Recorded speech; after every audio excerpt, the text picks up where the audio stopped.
तो हेलो दोस्तों। Last video के अंदर हमने बात की थी कि किस तरीके से हम 3GF के अंदर अपना एक सीन बना सकते हैं। सीन के अंदर हमने एक तो सीन का ऑब्जेक्ट बनाया था, उसके बाद एक कैमरा बनाया था। Then we created a renderer, then a geometry. उस जियोमेट्री से हमने एक क्यूब बनाया था और उस क्यूब को फिर हमने सीन पे ऐड करके रेंडर कर दिया था। नेक्स्ट हमने डिस्कस किया था कि हमें एनिमेशन के बारे में बात करनी है, तो आज हम एनिमेशन देखेंगे। एनिमेशन बेसिकली आपके पास देखिए एक ऑब्जेक्ट आ चुका है, लेकिन अब आप चाहते हो कि इसको मूव करवाना है। किसी भी तरीके से आप मूव करा सकते हो सकता है, एक जगह से उठा के दूसरी जगह पे रखना है, रोटेट करवाना है। ठीक है, इसका स्केल कुछ चेंज करना है, छोटा या बड़ा करना है, तो ये सारे एनिमेशंस में आ जाएंगे। अभी आपने करना कैसे है, तो देखिए अभी हमने क्या किया हुआ है। पूरा सीन क्रिएट करने के बाद हमने सीधा बोल दिया कि रेंडर करो। अब हमें 3JS को बताना है कि इस ऑब्जेक्ट की, ये जो हमारा ऑब्जेक्ट है, ये क्यूब का ऑब्जेक्ट है, इसकी हमें कुछ प्रॉपर्टीज को चेंज करना है। फॉर एग्जाम्पल अगर हमें इसकी पोजीशन को चेंज करना है, वो हम कैसे कर सकते हैं। सिंपल है, cube dot position dot x equal to, let's say हम 3 कर देते हैं। तो अब आप देखेंगे इसकी पोजीशन चेंज हो चुकी है। ठीक है, अब हमें थोड़ा लग भी रहा है कि कुछ 3D जैसा कुछ है, लेकिन अगर मैं इसको 0 कर देता है, ये बिल्कुल सेंटर में आ जाता है और ये हमें एक स्क्वायर की तरह दिखता है। ठीक है, तो जब तक ये चीज़ मूव नहीं करेगी हमें 3D का फील नहीं आने वाला। अगर हमें इसकी रोटेशन को चेंज करना है तो वो भी पॉसिबल है। लेट्स से इसकी रोटेशन मैं कितनी करना चाहता हूँ। ओके, एक्स डायरेक्शन में मैंने इसकी 10 रोटेशन कर दिया। 10 बेसिकली रेडियंस में ले रहा है, ये डिग्रीज नहीं है, तो डिग्रीज मत सोचना इसको, इट्स इन रेडियंस। ओके, तो 90 डिग्री में तो पूरा 90 डिग्री पे रोटेट हो जाता है, बट ऐसा नहीं है, रेडियंस में रोटेट हो रहा है। अगर आपको डिग्रीज का काम करना है तो आप सिंपल यहाँ पे क्या कर सकते हो, इसको डिग्री में कन्वर्ट करना पड़ेगा आपको। उसके लिए क्या, हमारे पास एक फॉर्मूला है, let me see if I remember that.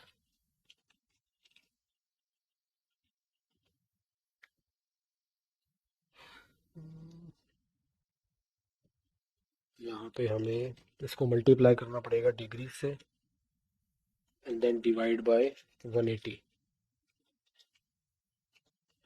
Okay, तो अगर मैं इसको अब 90 डिग्री करता हूँ, अब ये 90 डिग्रीज पे रोटेट हो रहा है। अगर मैं इसको 45 डिग्री करता हूँ तो ये 45 डिग्रीज पर रोटेट हो रहा है। तो अभी यहाँ पे ये डिग्रीज वाला कंसेप्ट चल रहा है, तो आपको ये थोड़ा फॉर्मूला याद रखना पड़ेगा कि डिग्री को रेडियन में कन्वर्ट कैसे करना है। ओके, सॉरी, रेडियन को डिग्री में कैसे कन्वर्ट करना है। ओके, तो अब ये कुछ टेक्निक है, लेकिन अब रन टाइम पे हम कैसे इसको बताएं कि रन टाइम पे किया जाए। लेट्स से हम कंसोल के अंदर इस तरह की चीज़ कर सकते हैं। यहाँ पे हम ट्राई करेंगे, कंसोल में आके अगर हम करें, कंसोल में भी कर देते हैं। ओके, आप लोग देखेंगे कि हम हमारी प्रॉपर्टी अप्लाई तो हुई है, कोई एरर तो हमारे पास नहीं आया, बट ऑब्जेक्ट रोटेट नहीं हुआ। ठीक है, तो अभी देखिए क्या हुआ। हमने इस ऑब्जेक्ट की प्रॉपर्टी को तो चेंज कर दिया है, बट हमें फिर से 3JS को बताना पड़ेगा कि भाई अब तू रेंडर कर दे। मैंने जो अपडेशन करनी थी वो मैंने कर दिया, जो भी जिन चीज़ों को अपडेट करना था वो कर दिया, अब तो इसको रेंडर कर। तो उसके लिए हमें ये वाला पार्ट जो है, इसको भी एग्जीक्यूट करना पड़ेगा, क्योंकि यही वाला पार्ट बोलता है कि रेंडर क्या करना है। देखो जैसे हमने ये कॉल किया तो वो रेंडर हो गया। ठीक है, तो किसी भी चीज़ को एनिमेट करवाने के आपको बेसिकली दो स्टेप याद रखने हैं। पहला स्टेप, जितनी भी प्रॉपर्टीज को चेंज करना उनको चेंज करो। सेकंड स्टेप, आपने रेंडर करवाना है चीज़ों को। तो अभी हम क्या करते हैं, हम एक फंक्शन बना लेते हैं इन दो काम को करने के लिए। फिर हमें दो काम बार बार अलग अलग से नहीं करने पड़ेंगे, हम एक फंक्शन कॉल करेंगे और हमारा काम हो जाएगा। फंक्शन, लेट्स से एनिमेट, ये हमारा एनिमेशन का फंक्शन हो गया। ओके, इस फंक्शन के अंदर हम क्या करते हैं, क्यूब की प्रॉपर्टीज को सेट कर लेते हैं। Cube dot position dot x equal to 3, और इसके बाद हम एक बार इसको रेंडर कर लेंगे। ओके, अब हम अपने कंसोल में जाते हैं, सीधा लिखते हैं एनिमेट। हम सिर्फ एक फंक्शन कॉल करेंगे और हमारा ऑब्जेक्ट जो है वो एनिमेट हो जाएगा, मूव हो जाएगा। ठीक है, अभी ये एनिमेशन जो है, इसमें सिर्फ दो ही फ्रेम थे, एक पहला फ्रेम था, एक दूसरा फ्रेम था, मतलब स्मूथ भी नहीं था ये, कि ऑब्जेक्ट अभी तो यहाँ था, अगली सेकंड वो वहाँ चला गया, स्मूथनेस इसमें नहीं है। ठीक है, तो स्मूथनेस के लिए हम क्या कर सकते हैं, हम इसको इतना ज़्यादा मूव ना करें, बहुत थोड़ा थोड़ा मूव करें। ठीक है, लेट्स से अभी एक्स की जितनी भी वैल्यू है उसमें हम कुछ प्लस कर देते हैं, 0.01। बहुत ही छोटी सी वैल्यू हमने प्लस की, या चलिए 0.1 से स्टार्ट करते हैं। ठीक है, अब हम एनिमेट फंक्शन को कॉल करेंगे, वो थोड़ा सा मूव हुआ, फिर से कॉल किया, फिर थोड़ा सा मूव हुआ, फिर से कॉल किया, फिर थोड़ा सा मूव हुआ, फिर से कॉल किया, फिर थोड़ा सा मूव हुआ। तो ये काम बार बार बार बार बार बार हम करेंगे तो वो धीरे धीरे धीरे धीरे धीरे आगे मूव होता रहेगा। अब इस काम को करने के लिए आई थिंक कुछ हमें शॉर्टकट ढूंढना पड़ेगा, बिकॉज इस तरीके से बार बार एनिमेट यहाँ पे कॉल करना बिल्कुल भी अच्छा नहीं लग रहा है। तो क्या किया जाए? आप लोगों को पता होगा जावास्क्रिप्ट के अंदर एक फंक्शन होता है सेट इंटरवल का। सेट इंटरवल क्या करता है, एक फंक्शन को बार बार कॉल कर सकता है थोड़ी थोड़ी देर बाद। हम वो ट्राई कर लेते हैं। Set interval, okay. ये सबसे पहले तो एक फंक्शन का नाम लेगा जो कि एनिमेट है, और उसके बाद बताएगा कि कितनी देर बाद इसको कॉल करना है। ये मिली सेकेंड्स में टाइम लेगा, तो हम 100 मिली सेकेंड्स या टाइम दे देते हैं। तो अब आप देखोगे वो चीज़ धीरे धीरे धीरे धीरे धीरे मूव होनी स्टार्ट हो चुकी है। ओके। बट अब यहाँ पे फिर से दिक्कत आती है कि यहाँ पे 100 देना है, 1000 देना है, कितना देना है हमें तो मालूम नहीं।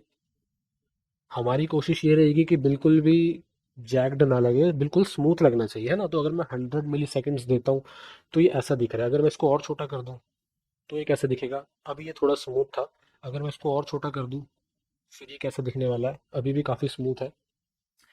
अगर मैं इसको सिर्फ 1 कर दूँ फिर अभी भी बहुत ज़्यादा स्मूथ है। लेकिन फिर दिक्कत ये आती है, अभी तो मेरे कंप्यूटर का हार्डवेयर कैपेबल है इतने ज़्यादा स्मूथली इसको रन करवाने में। बट हो सकता है किसी का सिस्टम इतना ज़्यादा स्मूथली इसको ना रन कर पाए।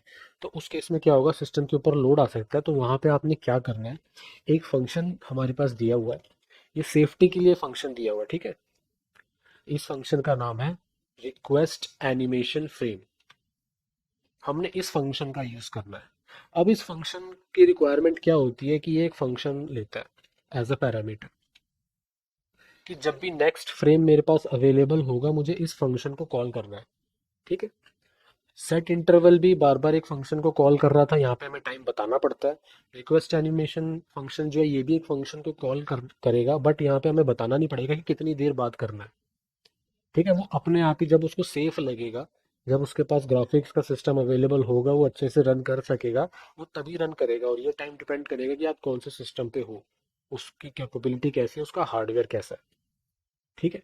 तो इस फंक्शन को यूज करने के लिए हम क्या करेंगे, देखो ये तो बार बार कॉल करता है, ये सिर्फ एक ही बार कॉल करता है कि नेक्स्ट फ्रेम जब भी अवेलेबल हो तो कॉल कर। तो हमें इसको बार बार कॉल करवाने के लिए क्या करना पड़ेगा, तो हम एक काम करते हैं, इसको यहाँ से उठाकर हम इस एनिमेट फंक्शन के अंदर डाल देते हैं।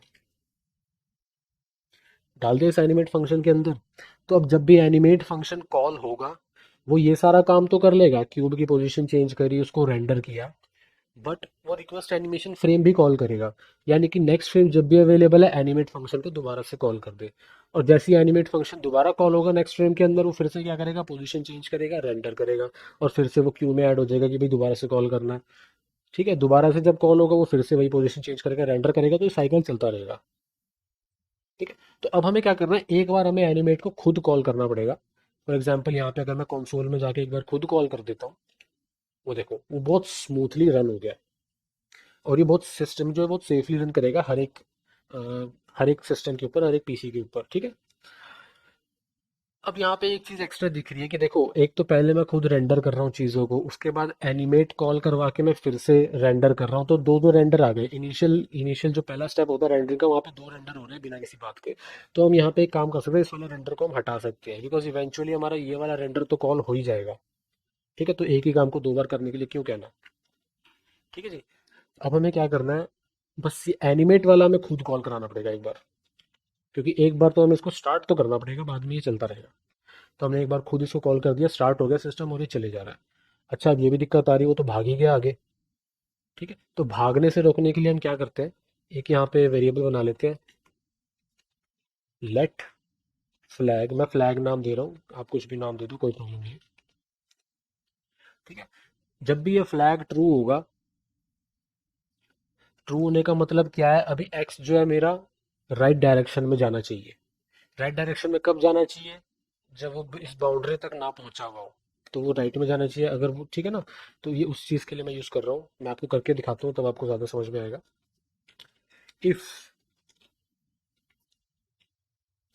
Cube dot position dot x is greater than let's say one one unit, तो हमें फ्लैग को करना है false.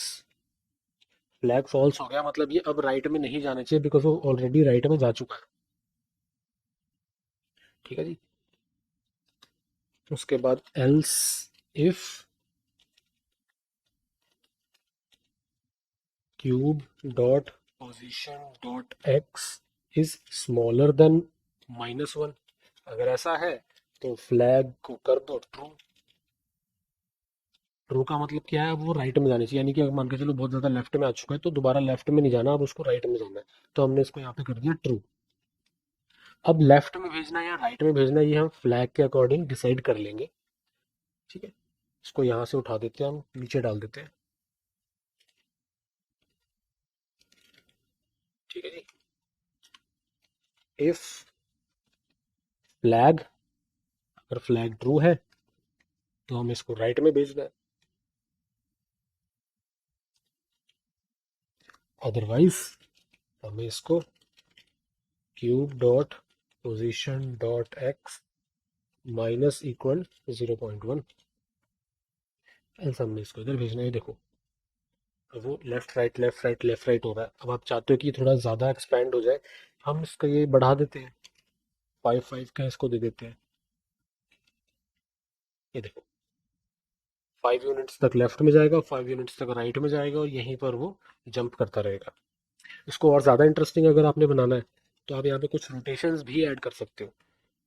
Let's say cube dot rotation rotation dot x plus equal 0.01, और थोड़ा सा रोटेशन हम देंगे इसको। ये देखो अब ये रोटेट भी होने लग रहा है। अभी मैंने एक्स एक्सिस पे इसको रोटेट किया है, अभी मैं इसको वाई एक्सिस पर रोटेट करूंगा और जेड पर रोटेट करूंगा तो थोड़ा अलग तरह का रोटेशन हमें देखने को मिलेगा। तो ये बेसिक लॉजिक था एनिमेशन का। एक बार समराइज कर लेते हैं हमने यहाँ पे क्या किया हुआ है। यहाँ पे बेसिकली हमने लास्ट कोड, हमने इतना तकरीबन हमारा लास्ट कोड ही है लास्ट वीडियो का। उसके बाद हमने नया क्या किया है, डायरेक्ट रेंडर करने की बजाय, हम लास्ट वीडियो में तो डायरेक्ट रेंडर कर रहे थे, इस बार हमने डायरेक्ट रेंडर नहीं किया, हमने एक फंक्शन बनाया एनिमेट नाम का। उस एनिमेट फंक्शन के अंदर हम हमने अपना सारा एनिमेशन का लॉजिक लिख दिया कि हमारा जो क्यूब है उसकी पोजीशन किस तरीके से चेंज होनी चाहिए टाइम के साथ। ठीक है। तो ये फंक्शन बार बार कॉल होता रहेगा, और क्यूब की जो हमारी पोजीशन है, जो रोटेशन है, वो चेंज होती रहेगी। जैसे ये फंक्शन एक बार कॉल होता है, क्यूब की जितनी भी प्रॉपर्टीज हमें चेंज करनी है, चाहे पोजीशन हो चाहे रोटेशन हो, वो चेंज करी। उसके बाद हमने एक काम करना है कि रेंडर कर दो भाई, हमारा जो भी अपडेशन था वो हो चुका है, अब रेंडर कर दो। एंटर करने के बाद हमने एक बार कॉल करना है request animation function, request animation frame. Request animation frame जब भी कॉल होगा, ठीक है, ये एक फंक्शन का नाम लेगा, और उस फंक्शन को नेक्स्ट फ्रेम जब भी हमारे पास अवेलेबल होगा, जब भी ग्राफिक्स यूनिट हमारे पास, ग्राफिक्स कार्ड अवेलेबल होगा, ग्राफिक यूनिट अवेलेबल होगी, जब भी ब्राउजर कंफर्टेबल होगा, नेक्स्ट फ्रेम को रेंडर करने के लिए उस टाइम पे कॉल होएगा। ठीक है जी। तो हमें क्या करना है, एनिमेट फंक्शन को बस एक बार स्टार्ट करना है। एक बार वो स्टार्ट हो गया तो बार बार तो वो कॉल होता ही रहेगा। क्यों होता रहेगा, बिकॉज रिक्वेस्ट एनिमेशन फ्रेम उसको दोबारा कॉल कर देगा। आई होप चीज़ें आपके लिए सिंपल थी, बट बेसिक फंडा यही था एनिमेशन का। ठीक है। सुनने में थोड़ा मुश्किल लग सकता है बट है बहुत ज़्यादा सिंपल। तो आप भी एक बार ट्राई करना। Good luck.